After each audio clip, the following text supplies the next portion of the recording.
ஆன்மீகத்தின் வழி நடக்கும் அன்பு உள்ளங்கள் அனைவருக்கும் வணக்கம். எல்லாம் நன்மைக்கே. உங்கள் மனசு போலவே எல்லாமே நல்லதாகவே நடக்கட்டுங்க. அந்த வகையில் இந்த மாதம் வைகாசி பிறந்தாச்சு. இந்த மாதத்தை பொறுத்த வரைக்கும் ரொம்பவே அற்புதமான மாதம். ஒவ்வொரு மாதமும் ஸ்பெஷல் தான், இருந்தாலும் இந்த வைகாசி மாதத்துக்கு கூடுதல் ஸ்பெஷல் இருக்குங்க. அது என்னன்னு பார்த்தோம்னா, வேதம், புராணம் இதெல்லாம் போற்றக்கூடிய மாதமாக இந்த வைகாசி மாதம் இருக்குங்க. நம்ம எல்லாரும் ரொம்ப வேண்டி விரும்பி கேட்கக்கூடிய வரம்னு பார்த்தோம்னாக்கா, ஆயுள் அதிகமாகணும், செல்வம் வேணும், புத்திர பேரு வேணும்னு சொல்லிட்டு அந்த 3 விஷயங்களும் அழிக்கக்கூடிய மாதம்னு பார்த்தீங்கன்னாக்கா இந்த வைகாசி மாதம். மேலும் இந்த மாதத்தை பொறுத்த வரைக்கும் யார் ஒருத்தங்க தானம் தர்மம் செய்கிறீங்களோ அந்த விஷயங்கள் பல மடங்கு பல ஜென்மங்களுக்கு உங்களுடைய தலைமுறையே காக்குங்க. அந்த அளவுக்கு பலன் தரக்கூடிய மாதம். அதாவது முக்கியமான ஒரு விஷயம் என்னன்னாக்கா, இந்த மாதத்தில் தான் தேவர்களும் அசுரர்களும் சேர்ந்து பாற்கடலை கடைந்து அமுதம் வெளிப்பட்ட மாதங்க.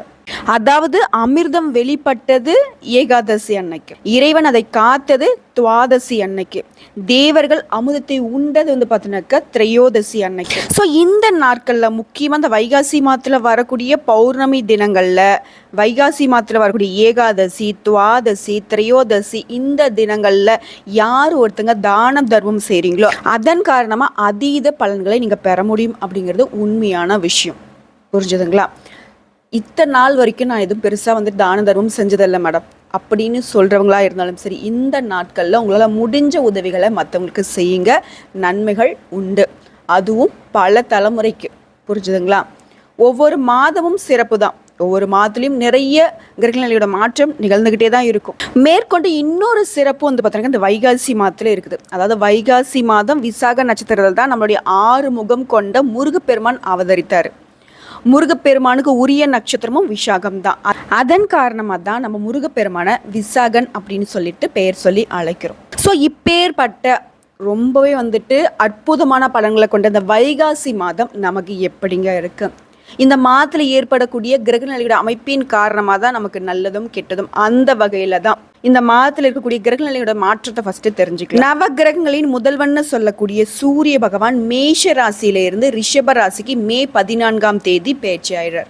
சூரிய பகவானை பொறுத்த வரைக்கும் ரிஷபத்தில் சஞ்சரிக்கக்கூடிய இந்த வைகாசி மாதத்தில் அங்கே ஏற்கனவே சஞ்சாரம் செய்யக்கூடிய குரு பகவான் கூட இணைவதன் காரணமாக குரு ஆதித்ய யோகம் உருவாகுது. இது பார்த்தீங்கன்னா 12 ராசிகளுக்கும் சிறப்பானது ஒன்று தான். அதே போல ரிஷப ராசியில அதிபதியான சுக்கிர பகவான் ரிஷபத்திலேயே பயிற்சியாகி ஆட்சிக்கு அதிபதியா இருக்கிறதுனால உங்களுக்கு கூடுதல் நன்மைகள் இருக்கும். அடுத்ததான் புத்திக்கு அதிபதியாக இருக்கக்கூடிய புதன் பகவானுடைய பயிற்சியும் 9ஆவதாக புதன் ஆதித்ய யோகத்தை உருவாக்குறாரு. இதனால 12 ராசிகளுக்கும் எந்த மாதிரியான நல்ல பலன்கள் கிடைக்க போகுது? ஒரு சில ராசிகளுக்கு சாதகமும் ஒரு சில ராசிகளுக்கு கொஞ்சம் எச்சரிக்கை உணர்வோடு இருக்கிற மாதிரி தான் இருக்கும். இருந்தாலும் எல்லாமே நல்லது தானே. ஒரு நல்ல விஷயத்தோடைய அருமை தெரியணும் அப்படின்னாக்க இதை ஒரு கெட்ட விஷயம் நடக்கணும், அப்படிதாங்க. சரிங்களா? எப்படி இருந்தாலும் சரி, உங்களுக்காக நாங்கள் எப்போ உங்களுக்கு துணையாக இருக்கோம், உங்களை வழிநடத்த. உங்களுக்கு எல்லா வளமும் நலம் பெற்று வாழ்வாங்கு வாழ இறைவனை வணங்கி இந்த வீடியோ பதிவை ஸ்டார்ட் பண்ணுறோம். இந்த வீடியோ பதிவு உங்களுக்கு பிடிச்சினாக்கா வீடியோக்கு லைக் பண்ணுங்கள், நம்ம சேனலை சப்ஸ்கிரைப் பண்ணுங்கள், மேலும் பிடிச்சினாக்கா ஃப்ரெண்ட்ஸ் அண்ட் ஃபேமிலிக்கு ஷேர் பண்ணுங்கள். அந்த வகையில் மனோகாரகன்னு சொல்லக்கூடிய சந்திர பகவானை ராசி அதிபதியாக கொண்ட கடக ராசி அன்பர்களே, உங்களுடைய ராசிக்கு அதிபதியாக இருக்கக்கூடிய சந்திர பகவான் இந்த மாதம் உங்களுடைய பாக்கியத்துல அமர்ந்த நிலையில இருக்கிறதுனால மாத துவக்கத்திலேயே குலதெய்வ கோயில் வழிபாடு செய்வதற்கு உகந்த காலகட்டங்க. அடுத்ததா 2ஆம் அதிபதினு சொல்லக்கூடிய சூரிய பகவான் 11ஆம் இடத்துல அமர்ந்திருக்கும் காரணத்தினால தொழில லாபத்தையும் செல்வ சேர்க்கையும் அதிகரிக்க செய்வாருங்க. இவரை தொடர்ந்து 3ம் 12க்கும் அதிபதியான புதன் பகவான் உங்களுக்கு லாபஸ்தானத்தில் அமர்ந்திருப்பது சகோதரர்களால் உங்களுக்கு நன்மையையும் அதிக செலவினங்களையும் உருவாக்குவார். அடுத்ததா 4க்கும் 11ஆம் அதிபதியாக இருக்கக்கூடிய சுக்கிர பகவான் விரயத்தில் அமர்ந்திருப்பது உங்களுக்கு காரிய தடையும் வீட்டை அழகுபடுத்துவதில் செலவையும் தருவாருங்க. இவரை தொடர்ந்து யோகாதிபதினு சொல்லக்கூடிய செவ்வாய் பகவான் உங்களுக்கு லாபஸ்தானத்தில் அமர்ந்திருப்பது தொழிலில் லாபத்தையும் உங்களுடைய பூர்வீக சொத்துக்கள்ல இருந்து வருமானத்தையும் உண்டாக்குவார். இவரை தொடர்ந்து பாக்யாதிபதினு சொல்லக்கூடிய குரு உங்களுடைய ராசியில உச்சம் பெற்று நிற்பது உங்களுடைய தந்தை மூலம் பணவரவையும் உங்களுடைய உடல் ஆரோக்கியத்தையும் மேம்படுத்தி கொடுப்பாரு. அடுத்ததா 7க்கு 8க்கும் உடைய சனி 5ல் இருப்பது கணவன் மனைவிக்கு இடையே அந்யோன்யத்தை அதிகரிக்க செய்வார். கணவன் மனைவி அப்படின்னாவே கடகராசிக்கு கொஞ்சம் 7ஆம் பொருத்தமாக தான் இருந்திருக்கும். பயங்கர கோவப்படக்கூடியவங்க நீங்கள், உங்களுக்கு தகுந்த மாதிரி அவங்க இல்லை அப்படின்னு சொல்லிட்டு பல நாட்கள் வருத்தப்பட்டிருப்பீங்க. அந்த ஒரு நிலை மாறி ஓகே இவங்களை நம்மளால் மாற்ற முடியும் அப்படிங்கிற மாதிரி உங்களுக்கு செட் ஆக மாதிரியோ அல்லது நீங்கள் அவங்களுக்கு செட் ஆகிற மாதிரியோ மாறிடுவீங்க. இதன் காரணமாக உங்கள் வாழ்க்கையில் மகிழ்ச்சி நிரம்பும். சரிங்களா?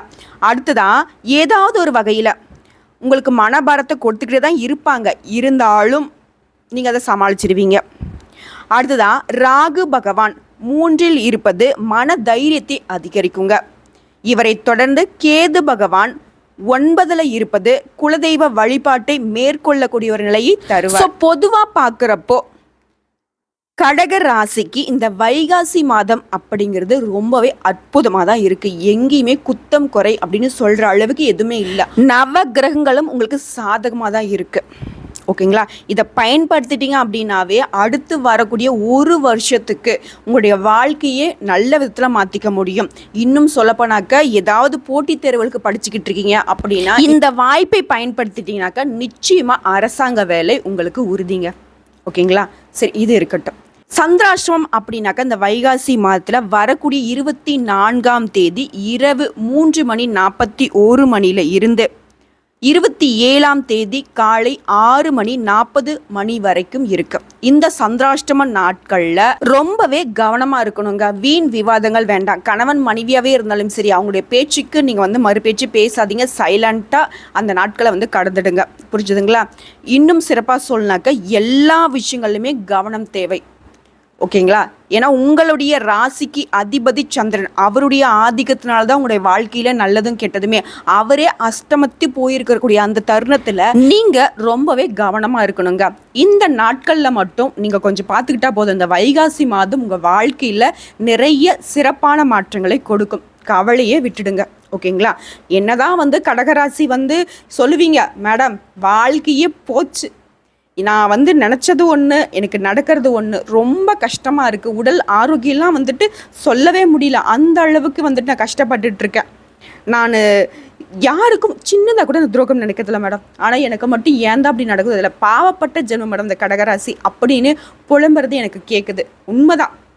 யார்கிட்ட போய் நம்ம ஜாதகத்தை கட்டினாலும் சரி, யார்கிட்ட நம்ம சொன்னாலும் சரி, உங்களுக்கு ஓஹோன்னு இருக்கு ஆஹான் இருக்குன்னு சொல்கிறாங்க, ஆனால் எனக்கு எதுவுமே சரியாக நடக்கலையே மேடம் அப்படின்னா ஒரே ஒரு விஷயம்தான், உங்களை நீங்கள் பார்த்துக்கிட்டீங்க அப்படின்னாவே போதும், உங்கள் வாழ்க்கை நல்லாயிருக்கும். உங்களை தவிர்த்து மற்றவங்களுடைய நன்மைக்காக, மற்றவங்களுடைய முயற்சிக்காக, மற்றவங்களுடைய முன்னேற்றத்துக்காக பாடுபட்டுக்கிட்டு தான் இத்தனை நாட்களாக நீங்களுடைய வாழ்க்கையை தொலைச்சிட்டு நிற்கிறீங்க. இந்த விஷயம் உண்மைதான கடகராசி அன்பர்களே.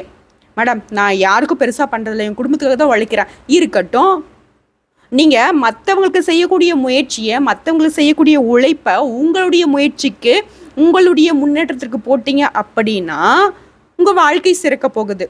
அவங்களுக்கு பார்த்தீங்கன்னாக்க நீங்கள் ஆள்னு ஆரம்பித்து அவங்க என்னைக்கு பார்த்தீங்கன்னாக்கா அக்கில் நிற்கிறது. நம்ம ஆல்ரெடி அக்கில் தான் நிற்கிறோம். கொஞ்சம் முயற்சி பண்ணோம் அப்படின்னாக்கா வாழ்க்கையில் நல்ல நிலைமைக்கு வந்துடலாம். அதுக்கப்புறம் அவங்கள கைப்பிடிச்சி தூக்கிக்கலாம். சரிங்களா? இதை மட்டும் ஃபாலோ பண்ணிங்கன்னா போதும் கடகராசி அன்பர்களே, வாழ்க்கை சிறக்கும். சரி, ஓகே, பொது பலனாக பார்த்தாச்சு. இப்போது நட்சத்திர பலன்களை பார்க்கலாம், விரிவாகும் தெளிவாகும். அதுக்கு முன்னாடி நம்ம சேனலில் பார்க்கக்கூடிய கடகராசி அன்பர்கள் யாராக இருந்தீங்கனாலும் சரிங்க, நம்ம வீடியோ பதிவு உங்களுக்கு பிடிச்சிருந்தாக்கா நம்ம வீடியோ ஒரு லைக் பண்ணுங்கள், நம்ம சேனலை சப்ஸ்கிரைப் பண்ணுங்கள், மேலும் பிடிச்சிருக்கோம் ஃப்ரெண்ட்ஸ் அண்ட் ஃபேமிலிக்கு ஷேர் பண்ணுங்கள். இன்னும் நிறைய தகவல்கள் உள்ளுக்குள்ளே இருக்குது. அந்த வகையில் கடகத்தை பொறுத்த வரைக்கும் புனர்பூசம் 4ஆம் பாதம், அடுத்ததா பூசம் நட்சத்திரம், அடுத்ததா ஆயில்ய நட்சத்திரம், இவங்க 3 பேரும் சேர்ந்தது தானே கடகராசி. அந்த வகையில் முதல் நட்சத்திரமாக இருக்கக்கூடிய புனர்பூசம் 4ஆம் பாதம் உங்களுக்கு குருவும் சந்திரனின் அம்சத்தில் பிறந்த உங்களுக்கு புத்தி கூர்மையும் அறிவாற்றலும் எந்த ஒரு செயலையும் திட்டமிட்டு செய்யும் சக்தியும் பிறவிலே இருக்கு. ஓகேவா?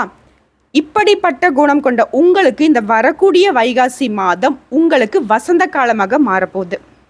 இது நாள் வரைக்கும் நீங்கள் அடைந்த சங்கடங்களை எல்லாம் லாபஸ்தானத்தில் சஞ்சரிக்கக்கூடிய குரு இனி இல்லாமல் செஞ்சிருவார். இப்போ சொன்னீங்கல்ல தம்பி நீ ரொம்ப கஷ்டப்பட்டுட்ட, நீ எதுக்கெல்லாம் கஷ்டப்பட்டு அதெல்லாம் நான் சந்தோஷமாக தரேன் விடு அப்படின்ற அளவுக்கு குரு பகவான் உங்களுக்கு நல்ல ஒரு அமைப்பை கொடுக்க போகிறார். அடுத்ததான் தொழில், வியாபாரம், வேலையில் இருந்த நெருக்கடிகள் எல்லாமே விலக போகுது. சிலருக்கு புதுசாக தொழில் தொடங்கக்கூடிய முயற்சிகள் வெற்றியாகும். ரொம்ப நாளாக இந்த தொழில் செய்யணும் அந்த தொழில் செய்யணும் அப்படி இப்படின்னு ரொம்ப யோசிச்சுட்டு இருந்தீங்களா, கவலையை விட்டுட்டு முயற்சி பண்ணுங்க, வெற்றி உங்கள் பக்கம். அடுத்ததான் இவருடைய அமைப்பினால வருவாய் அதிகரிக்கும், தைரியம், தன்னம்பிக்கை எல்லாமே அதிகரிக்கும். பொதுவாகவே கடகராசி அப்படி தானே. அடுத்தா குடும்பத்தில் சுப நிகழ்ச்சிகள் நடந்தேறும். குழந்தை பாக்கியத்திற்காக காத்து கொண்டிருக்கக்கூடிய கடகராசி அன்பர்களுக்கு உங்களுடைய கனவு நனவாகும். திருமண வயதில் இருக்கிறீங்களா, நல்ல வரன் அமையல அப்படிங்கிற கடகராசிக்கு இந்த நாட்களில் இந்த வைகாசி மாதத்தில் நல்ல வரன் அமையும். ஓகேங்களா. இனி தொட்டதெல்லாம் பொண்ணாகும். உங்கள் வாழ்க்கையில் சொல்லுவாங்க இல்லையா, பா அவன் வந்தானா போதும்ப்பா, அவன் வந்து நின்னா போதும், அந்த வேலை ஜேன்னு முடிஞ்சிடும், வெற்றி தான் அப்படின்ற அளவுக்கு நீங்கள் தொட்டதெல்லாம் பொண்ணா மாறப்போகுது. அஷ்டமஸ்தானத்தில் இருக்கக்கூடிய சனி உங்களுடைய உடல்நிலையை கவனமாக பார்த்துக்கோ தம்பி அப்படின்னு சொல்கிறார். ஓகேங்களா, அதை மட்டும் கொஞ்சம் பார்த்துக்கோங்க. அடுத்தா தன குடும்பாதிபதினு சொல்லக்கூடிய லாபஸ்தானத்தில் குரு இணைந்து இருப்பதால் குடும்ப பிரச்சனைகள் மறையும். வாழ்க்கை துணை உங்களை புரிஞ்சுக்கிட்டு செயல்படுவாங்க. நம்மளுடைய பெரிய கஷ்டமே அதுதானே, வாழ்க்கை துணை நம்மக்கிட்ட மல்லு கட்டுறது தானே பெரிய பிரச்சனை. எல்லாத்தையும் சமாளிச்சிடலாம் மேடம், இந்த கூட உன்னை கட்டிக்கிட்டு நான் படுற கஷ்டம் இருக்கே அவங்களும் இன்றைக்கி புரிஞ்சுப்பாங்க. ஆஹா இது ரொம்ப திறமசாலிப்பா நம்ம கூட இருக்கிறது நம்மளுடைய ஹஸ்பண்டு அப்படின்ட்டு, ஆஹா நம்ம கட்டியிருக்கிற பொண்டாட்டி ரொம்ப திறமசாலி, அவளை நம்ம ஃபாலோ பண்ணால் நம்ம வாழ்க்கையில் முன்னேறலாம் அப்படின்ட்டு உங்கள் பின்னாடி திரும்ப ஆரம்பிச்சிருவாங்க. உங்களுக்கு வாழ்க்கையில் முன்னேற்றத்திற்கு எந்த விதத்தில் உதவணுமோ உதவி செய்வாங்க. சிலருக்கு புதுசாக வீடு கட்டி குடியேறக்கூடிய ஒரு அமைப்பு இருக்குது. வேலை வாய்ப்பிற்காக காத்திருக்கக்கூடிய அன்பர்களுக்கு நல்ல வேலை கிடைக்கும். நீங்கள் எதிர்பார்த்த மாதிரியே வேலை கிடைக்கும். நல்ல தகவல்கள் வந்து சேரும். விவசாயிகளுக்கு இந்த மாதம் கொஞ்சம் கவனமாக இருக்க வேண்டிய கூட மாதமாக இருக்கு. அரசியல்வாதிகளுக்கு உங்களுடைய எண்ணங்கள் எல்லாமே நிறைவேறும். பணியாளர்களுக்கு உங்களுடைய நிலை உயருங்க. மாணவர்களாக இருக்கீங்களா, உங்களுடைய மேற்படிப்பு எண்ணங்கள் எல்லாமே நிறைவேறும். மேலும் உங்களுக்கு வரக்கூடிய மே 31 இந்த நாள் வந்து சந்திராஷ்டமம் இருக்குது, அங்கே மட்டும் கொஞ்சம் கவனமாக இருங்க. அடுத்த அதிர்ஷ்டமான நாட்கள்னு எடுத்துக்கிட்டோம்னாக்கா மே மாதத்தில் 20, 21, 29, 30 ஜூன் மாதத்தில் இருக்கக்கூடிய 2, 3, 11, 12 இது வந்து அதிர்ஷ்டமான நாட்கள். இந்த நாட்களில் சுப நிகழ்ச்சிகள் செய்ய பயன்படுத்திக்கோங்க. பரிகாரம்னு எடுத்துக்கிட்டோம்னாக்கா நீங்கள் நந்தீஸ்வரரை வழிபாடு செய்ய வாழ்க்கையில் முன்னேற்றம் உண்டாகும். அடுத்த பூசம் நட்சத்திரத்துக்கு பார்த்துடலாங்க. சனி மற்றும் சந்திரனின் அம்சத்தில் பிறந்த உங்களுக்கு தெளிவான சிந்தனையும் திடமான மனமும் பிறவிலே இருக்கும். எந்த ஒரு விஷயத்தையும் சிந்தித்து செயல்பட்டு நினைத்த காரியத்தை சாதிக்கக்கூடியவங்க நீங்கள் தான். உங்களுக்கு இந்த பிறந்திருக்கக்கூடிய வைகாசி மாதம் அதிர்ஷ்டகரமாக இருக்கும். சனி பகவான் உங்கள் ராசியில் 8 சஞ்சரிக்கிறதுனால 3ஆம் இடத்துல சஞ்சரிக்கும் கேது, 11ஆம் இடத்துல சஞ்சரிக்கக்கூடிய குரு, சூரியன் உங்களுடைய முயற்சிகளை வெற்றியாக்குவார். தொழிலில் இருந்த தடைகள் விலகும். உத்தியோகத்தில் இருந்த பிரச்சனைகள் எல்லாமே ஒரு முடிவுக்கு வரும். நீங்கள் விரும்பிய இடத்துக்கு இடமாற்றம் கிடைக்கும். பதவி உயர்வு உண்டாகும். பணியாளர்களாக இருக்கீங்க, உங்களுடைய நிலையில் முன்னேற்றம் ஏற்படும். பொருளாதார ரீதியாக உங்களுடைய நிலை உயரப்போகுது. குடும்பத்தில் சுப நிகழ்ச்சிகள் நடந்தேறும். இதுவரைக்கும் உங்களுக்கு இருந்த சங்கடங்கள் எல்லாமே கொஞ்சம் கொஞ்சமாக விலக ஆரம்பிக்கும். தம்பதிகளுக்கு இடையே இருந்த பிரச்சனைகள் விலகி ஒற்றுமை பலப்படும். திருமண வயதில் இருக்கக்கூடிய உங்களுக்கு நல்ல வரன் அமையும். பூர்வீக சொத்துக்களில் இருந்த பிரச்சனைகள் ஒரு முடிவுக்கு வரும். அடுத்ததான் வழக்குகளில் இருக்கீங்க அப்படின்னா கோர்ட்டு கேஸ்னு அலைஞ்சிட்ருக்க மேடம், ஒரு முடிவே தெரியல, அது பாட்டுக்கு போயிட்டுருக்கீங்க, அப்பங்காலத்தில் என் தாத்தங்காலத்தில் போட்ட கேஸு அது கூட உங்களுக்கு சாதகமாக முடியும். பொன் பொருள் சேர்க்கை உண்டு. சிலருக்கு புதுசாக வண்டி வாகனம் வாங்கக்கூடிய ஒரு யோகம் இருக்குது. பெண்களுக்கு இந்த மாதத்தை பொறுத்த வரைக்கும் உங்களுடைய விருப்பங்கள் எல்லாமே பூர்த்தியாகும். சுய தொழில் செய்யக்கூடியவங்களுக்கு உங்களுடைய நிலை உயரும். பணிபுரியக்கூடிய இடத்துல உங்களுடைய செல்வாக்கு அதிகரிக்கும். புதிய பொறுப்புகள் வந்து சேரும். அரசியல்வாதியில் இருக்கீங்களா, புதிய பொறுப்புகள், நீங்கள் எதிர்பார்த்த பதவிகள் வரும். விவசாயிகளுக்கு இந்த மாதத்தை பொறுத்த வரைக்கும் விளைச்சல கொஞ்சம் கவனமாக இருங்க. ஓகேங்களா. அடுத்த கலைஞர்களுக்கு புதிய ஒப்பந்தங்கள் ஏற்படும். மாணவர்களை பொறுத்த வரைக்கும் நீங்கள் விரும்பிய பாடப்பிரிவில் சேர்ந்து நல்லா படிப்பீங்க. வெளிநாடு வெளியூர் சென்று படிக்கிறதுக்கான யோகம் கூட இருக்குது. உங்களை பொறுத்த வரைக்கும் சந்திராஷ்டமம் ஜூன் 1ஆம் தேதி இருக்குது. அந்த நாட்களில் கவனமாக இருங்க. அதிர்ஷ்டமான நாட்கள்னு எடுத்துக்கிட்டாக்கா மே 17, 20, 26, 29. ஜூன் மாதத்தை எடுத்துக்கிட்டோம்னாக்கா 2, 8, 11 இந்த நாட்கள் அதிர்ஷ்டமான நாட்கள்ங்க. சுப நிகழ்ச்சிகள் செய்ய பயன்படுத்திக்கோங்க. உங்களுக்கு பரிகாரம்னு எடுத்துக்கிட்டாக்கா சனீஸ்வர பகவான் சனிக்கிழமைகளில் நல்லெண்ணெய் தீபம் ஏற்றி வழிபட நலம் உண்டாகும். முக்கியமாக ஊனமுற்றவர்களுக்கு உதவி செய்யுங்க. சனி பகவானுக்கு ரொம்பவே பிடிக்கும். அவருடைய அருட்கடாட்சம் உங்கள் மேலே வந்து விழும். ஓகேங்களா, நல்லதே நடக்கும். அடுத்த ஆயிலம் நட்சத்திரக்காரர்களுக்கு புதன் சந்திரனுடைய அம்சத்தில் பிறந்த உங்களுக்கு புத்திசாலித்தனம், திட்டமிட்டு செயல்படும் திறனும் பிறவிலே இருக்கு. இப்போ பிறந்திருக்கக்கூடிய வைகாசி மாதம் உங்கள் வாழ்க்கையில் அதிர்ஷ்டத்தை வழங்கக்கூடிய மாதமாக இருக்கும். உங்களுடைய நட்சத்திர நாதன் மாசத்துடைய முற்பகுதியில் ஜீவனஸ்தானத்தில் சஞ்சரிக்கிறதுனால புதிய சொத்து வாங்குதல், புதிய ஒப்பந்தங்களில் கையெழுத்திடுறது, இந்த மாதிரி விஷயங்கள்லாம் உங்களுக்கு வெற்றி கொடுக்கும். அடுத்ததான் கலைஞர்களுக்கு வாய்ப்புகள் தேடி வரும். இதை தொடர்ந்து 11ஆம் இடத்துல சூரிய பகவான் சஞ்சரிக்கிறதுனால அரசு வழி முயற்சிகள் எல்லாமே வெற்றி கொடுக்கும். முக்கியமாக போட்டித் தேர்வுகளுக்கு தயாராகக்கூடிய அன்பர்களுக்கு வெற்றி வாய்ப்பு உண்டு.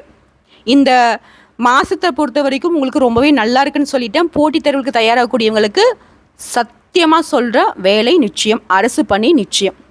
அதுதான் வேலை வாய்ப்பிற்காக நான் காத்துக்கிட்டு இருக்கேன் மேடம். நிறைய இடத்துல வேலைக்கு ட்ரை பண்ணிட்டேன், எதிர்பார்த்த மாதிரி வேலை கிடைக்கல அப்படின்னு சொல்லக்கூடியவங்களுக்கும் நல்ல வேலை கிடைக்கும், நல்ல சம்பளத்தோட. சொந்தமாக தொழில் செய்யக்கூடிய கடகராசிக்கு தொழிலில் இருந்து வந்த தடைகள் விலகும், உத்தியோகத்தில் முன்னேற்றம் உண்டாகும், நீங்கள் விரும்பிய இடத்துக்கு இடமாற்றம் கிடைக்கும், பதவி உயர்வு கிடைக்கும், தொழிலில் இருந்த போட்டியாளர்கள்லாம் விலகி செல்வாங்க. உங்களுடைய தனித்திறமைகள் எல்லாமே வெளிப்படக்கூடிய மாதங்க.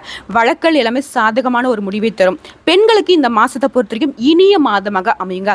திருமண வயதில் இருக்கிறீங்களா, வரன் தேடி தேடி அழுத்து போச்சா, அவங்களுக்கு இந்த மாதத்தில் நல்ல வரன் அமையுங்க. உங்கள் மனசுக்கு பிடிச்ச மாதிரியே வரன் அமையும். குடும்பத்தில் இருந்த சங்கடங்கள் விலகும். சிலருக்கு குழந்தை பாக்கியம் உண்டாகும். பூர்வீக சொத்துக்களில் இத்தனை நாட்களாக வந்து கோர்ட்டு கேஸ்ன்னு அலைஞ்சிட்டீங்களா, அந்த விஷயங்கள், அந்த வழக்கல் உங்களுக்கு சாதகமான முடிவை தரும்.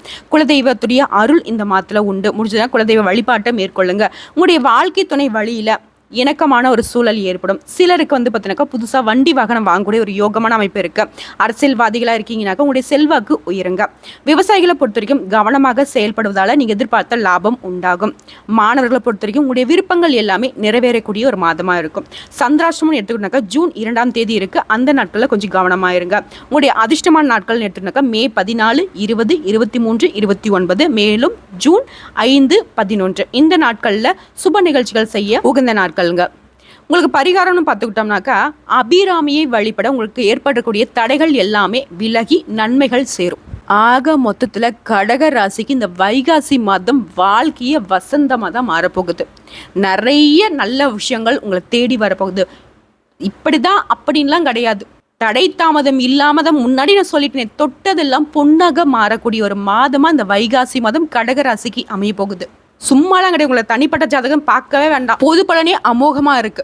இந்த வைகாசி மாதத்துடைய பலன் 100 மார்க்குன்னு எடுத்துக்கிட்டோம்னாக்கா 99% கடகராசிக்கு ஜாம்னு இருக்கு.